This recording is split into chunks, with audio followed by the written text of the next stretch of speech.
This lecture deals with the deletion of keys from B trees. It builds on the previous lecture, so it's very important at this point to understand multi-way trees in general, the structure of B trees, and then also the insertion of keys into B trees. If you still need to revise those concepts, I recommend doing that before beginning this lecture. Here we have an example of a B tree. As you can see, it's a standard multi-way tree, and this B tree consists of a couple of different components. So we have nodes, for instance, this is a root node, and we have then child nodes under the root node. Also, each node contains a series of values which are referred to as key values. So in this particular example, 50, for instance, and 10 are examples of keys. Additionally, we also then have pointers that point from a parent node down to a child node. So for instance, here you can see we have one pointer that points from the root node down to this node over here, and a second pointer to the second child of the root node. So the order then of this tree is equivalent to the maximum number of children under a node. So we can see that each of the dividers here between key values can then store a pointer down to a child node, and the maximum number that we have per node is 5. So in this case, we have then an order 5 B tree. The number of keys is 1 less than the order of the trees, so because the order of this B tree is 5, we then have a maximum of 4 keys that can be stored per node. Additionally, we can also see then that we have a pointer to the left and the right of a particular key value. All of the values under the left pointer will be less than the key value. So for instance, in this case, if we follow this pointer down, we see that all of the values then in this portion of the tree are less than 50. And similarly for the right pointer, we see that all of the values under this portion of the tree over here then are values that are greater than 50. So we're focusing on deletion from B trees, and this is the hardest of the processes to apply to a standard B tree. So in a sense, deletion is the reversal of insertion, and what we saw in the previous lecture is that we need to, when we insert values, potentially then split nodes up to create more nodes within the tree. Now, rather than splitting nodes up when we perform a deletion, what we'll be doing is merging nodes when necessary so that the B tree properties still hold. Now, there are a number of B tree properties that were discussed in the previous lecture, but the most important of these is that all non-root nodes, which are also non-leaf nodes, must be at least half full. So we can see in the example of the B tree on this slide that we have a situation where each of those nodes is at least half full. So when we look at deletion, we're going to consider two main cases. The first case is when we delete a key from a leaf node, and the second case is when we delete a key from a non-leaf node, and we're going to be looking at each of those cases individually in the following slides. Deletion from a leaf node is the simplest of the deletion cases, so that's what we'll consider first. So in all cases where we are deleting a value from a B tree, we first of all need to begin by searching for the value that we want to delete and then removing that value from the node in which it is found. So it may then be necessary, not in all cases, but it is possible that it may be necessary to then move values around between nodes and potentially then merge nodes as well. So there are two subcases that we need to consider for deleting a key value from a leaf. The first is if the leaf is at least half full after deleting the value, and the second case is then if the leaf is less than half full after the deletion of the value. So let's consider the first of the two subcases for the deletion of a key from a leaf node. So in this case, we delete a value from a leaf node, but the number of keys then that is left after the deletion is still sufficient to fill up at least half of the values within that node. So in this case, the operation is very simple. We delete the value, and then all of the remaining key values in the leaf that are larger values than the value that we've just deleted. In other words, the remaining keys to the right of the value that we've deleted need to shift left one space, and the result of that is that we then fill in the gap that we've created by the deletion. So let's look at a simple example. Here we have a B tree, and we're going to attempt to delete the value 6 from the B tree. So the first step is that we need to find the node in which the key value 6 is stored. So we perform a search, and we find that the highlighted node over there is the node that contains the value 6. So then we need to delete that value from the node, which we've done there. And then we need to count up the number of keys that still remain within that node. So we can see then, in this case, that there are still 2 keys that remain, which means that the leaf node there is then still at least half full. In fact, in this case, it's exactly half full. So that means we're dealing then with the first subcase for the deletion of a value from a leaf node. And in this case, we then need to consider all of the keys to the right of the space that we've created through the deletion, which in this case is just the key value 7, and we need to move those values to the left in order to fill the space in. So we move then the key 7 left one space, that fills in the value, and there's no additional operation that is required, so our B-tree properties are still preserved. At this point, we've discussed the first of the two subcases for deletion from a leaf node. So we're now going to move on to the second subcase, and this is when we perform a deletion, and after the deletion, the node is then less than half full. In other words, there are then too few values within that leaf node.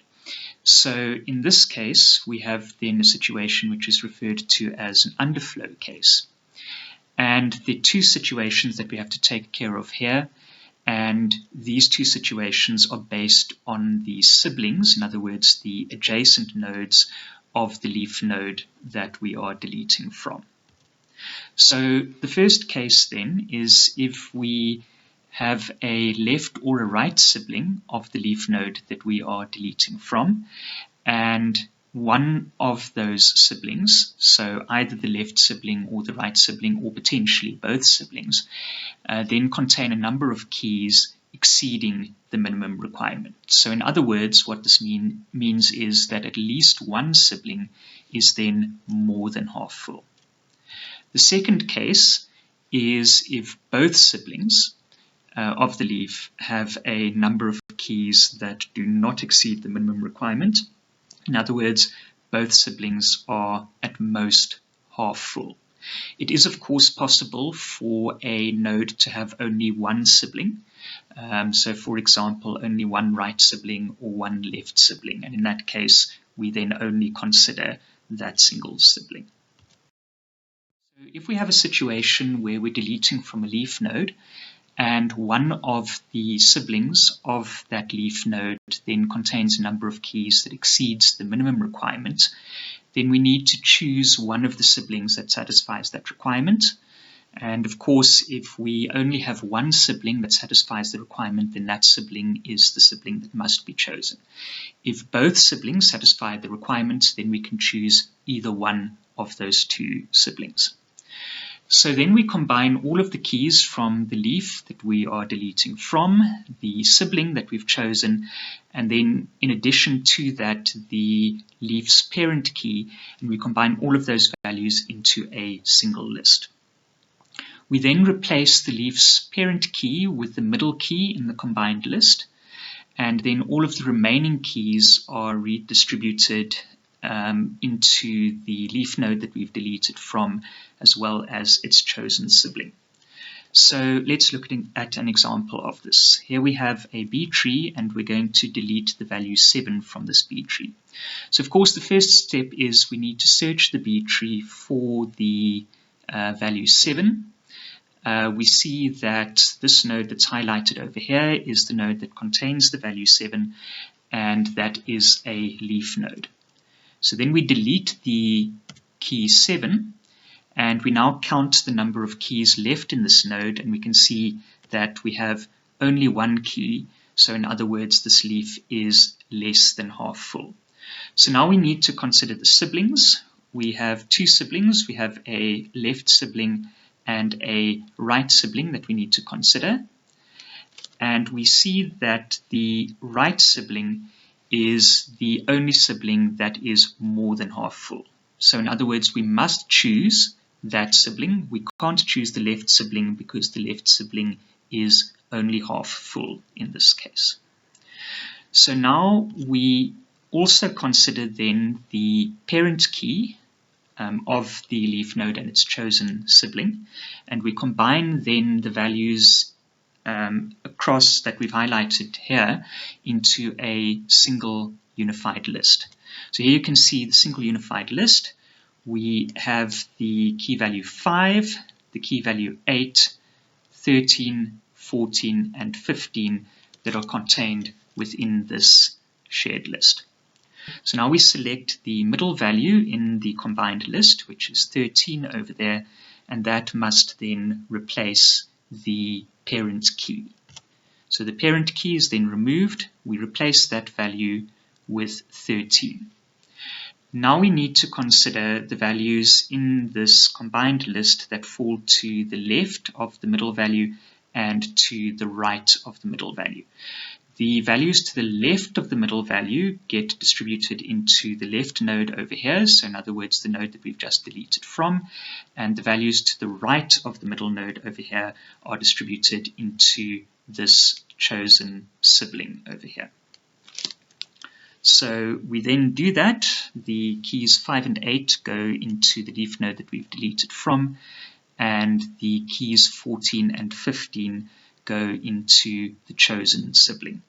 At this point, we've completed our deletion. We can see that our B tree requirements are satisfied, and so we can stop the deletion process. Let's now consider a situation where we are deleting from a leaf node. The leaf node has become less than half full, and all of the siblings then of the leaf have a number of keys that do not exceed the minimum requirement. So in this case, we have to choose either one of the siblings. Of course, if the leaf is the leftmost or rightmost child of its parent, then it will only have one sibling, and that is the sibling that must be chosen. So then we select all of the keys from the leaf that we've deleted from, the leaf's chosen sibling, and the leaf's parent key, and we redistribute all of those values into either the leaf or its sibling, whichever one of those two is the leftmost node. Then we discard the leaf or its sibling that's become empty due to the redistribution, and we shift the keys in the parent that are to the right of the parent key that has been redistributed. If there are any such keys, we move them then one space to the left to fill in the space that has been created. Now it's important to understand that at this point we may then have a situation where the parent node, because the number of keys is reduced by 1, the parent node may then underflow. And in this case, what we do is we treat the parent as though it were a leaf node, from which we have deleted a value and it's underflowed, and then we repeat the entire deletion algorithm for that node. So let's look at an example of this process. Here we have a B tree, and we're going to delete the value 8 from this tree. So first of all, we need to search for the node containing the value 8. We've highlighted it over there, and we see that that is a leaf node. We then delete the value 8 from that leaf node, and we see then at this point that the leaf node now contains one key, so the leaf is less than half full at this point. So now we need to consider the siblings of this node. So we see that we have a left sibling over here and a right sibling over here. And we see that both of those siblings are only half full, so in other words, neither of those two siblings exceed the minimum requirement of the number of keys. So at this point, we then need to select one of the siblings. And we're going to assume then for this example that we choose the right sibling, but we could also have chosen the left sibling.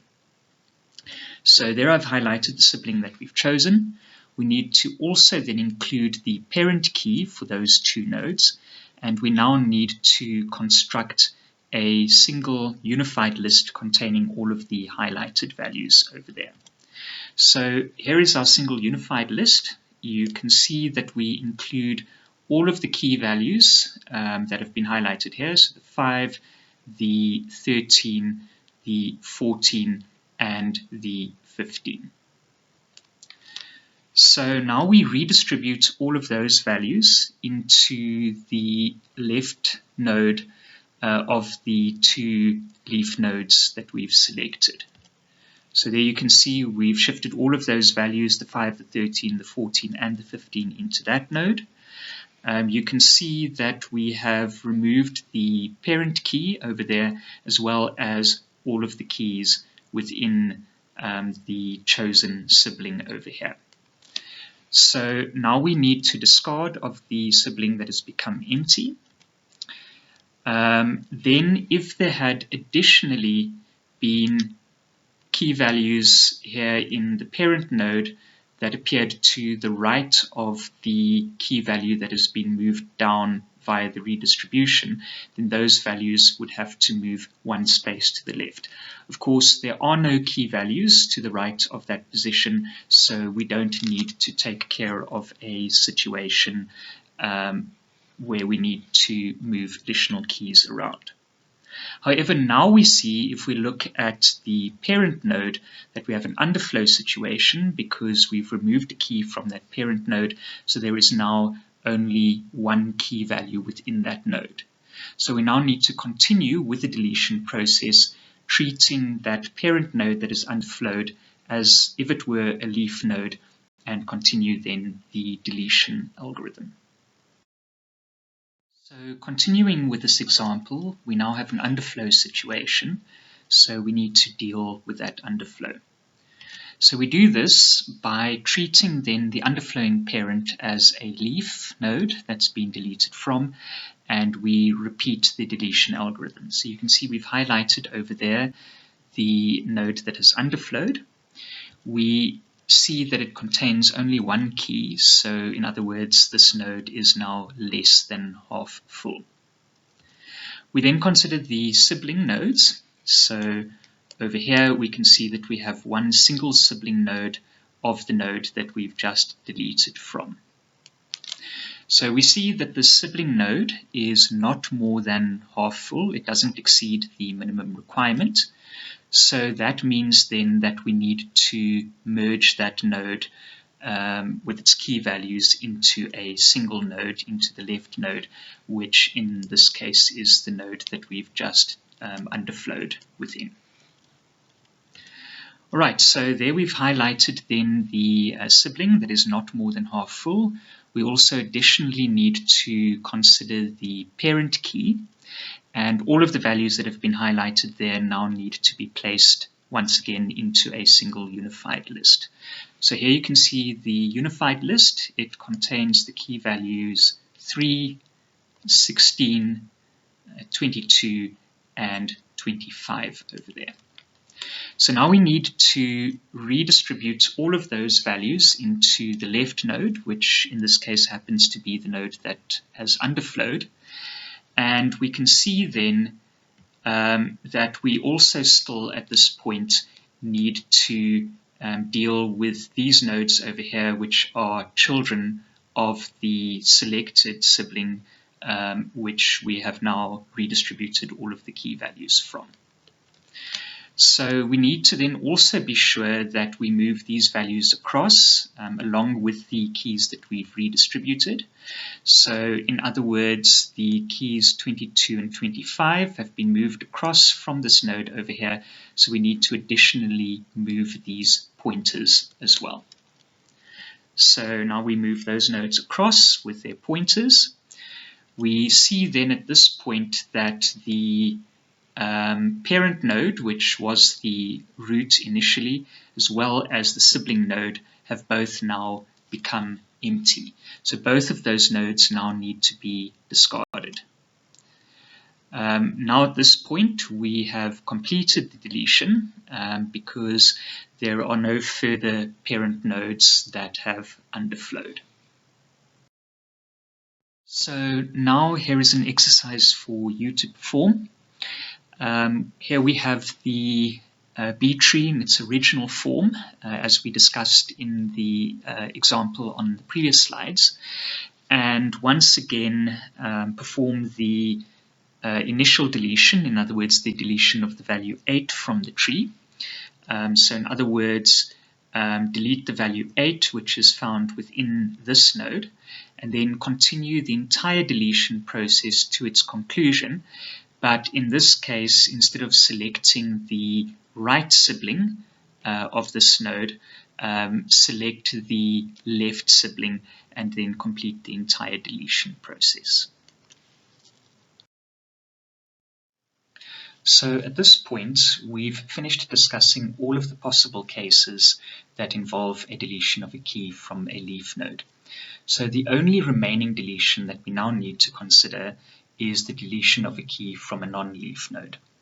Now, this could be implemented in a fairly complex fashion, but we're going to simplify this problem by essentially converting the deletion of a non-leaf key into the deletion of a leaf key, which we can then deal with in the manner that we've previously discussed within this lecture. Right, so how do we do this? Well, we replace the deleted key with either the deleted key's immediate predecessor or its immediate successor. The immediate predecessor is the largest key value that is still smaller than the deleted key, and the immediate successor is essentially the mirror case of the immediate predecessor, so it's the smallest key that is still larger than the deleted key. Now, the immediate predecessor and the immediate successor will both always be leaf nodes. So now, as an exercise for yourself, determine an algorithm for finding the immediate predecessor and an algorithm for finding the immediate successor of any particular non-leaf key. These are two separate algorithms, and this is left as an exercise for you.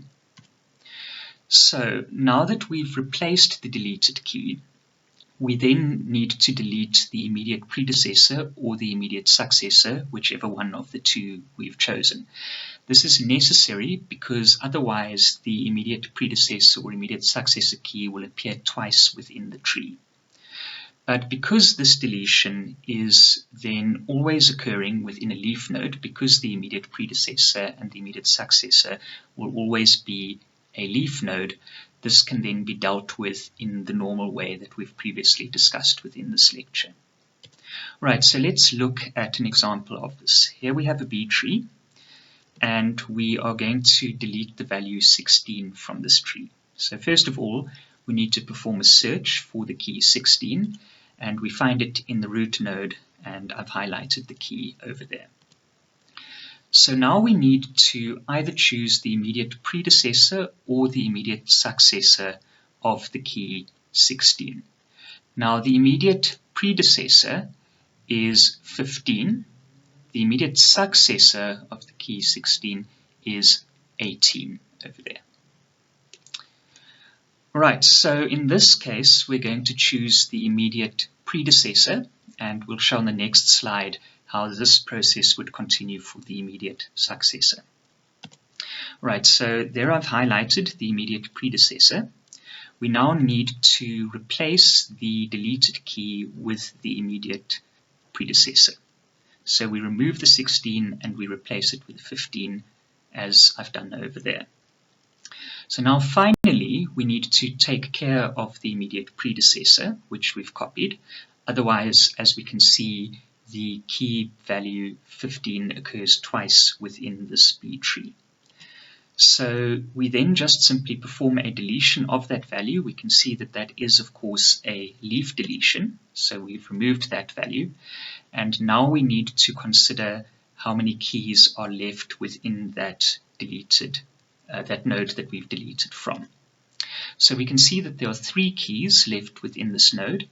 And that means then that this leaf node is at least half full. So at this point, no further steps are required. And the tree it then follows all of the properties that are required for a B tree. So it's important at this point to realize that the deletion of a non-leaf node can behave very differently depending on whether the immediate predecessor or the immediate successor is chosen. So we're going to illustrate this by means of performing the same deletion as in the previous slide's example. However, we're going to, for this deletion, choose the immediate successor instead of the immediate predecessor as we did before. So here we have our B tree. We're again deleting the value 16. So again, we need to perform a search for 16 and we locate it over there within the root node. So now we need to find the immediate successor, and we see that the immediate successor is then the value 18 that I've highlighted in blue over there. So now we need to replace the deleted key with the immediate successor. So we delete the 16, replace it with 18, and now we have to finally delete then the immediate successor, and that is, of course, a leaf deletion. So we delete that value, and then the key to its right moves in to take its place to fill in the hole that we've created within the node. Alright, so now we assess the node that we've deleted from. It's a leaf node, and we see that we have only one key left within that node. So in other words, the leaf then is less than half full. This means we have to perform a redistribution. So we need to look then at the 2 siblings of this node. So we can see then we have a left sibling and a right sibling, and what we then see is that the left sibling is more than half full, and it's the only one of the 2 siblings that is more than half full.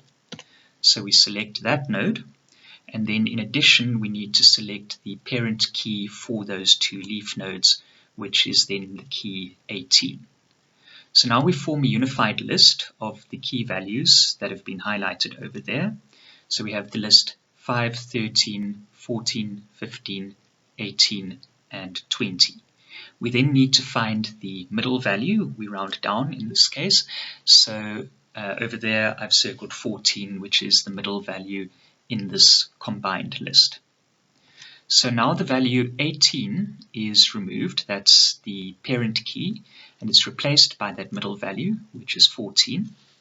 And now finally, we need to then take the key values to the left of this middle node, and those go into the leftmost leaf node for this deletion.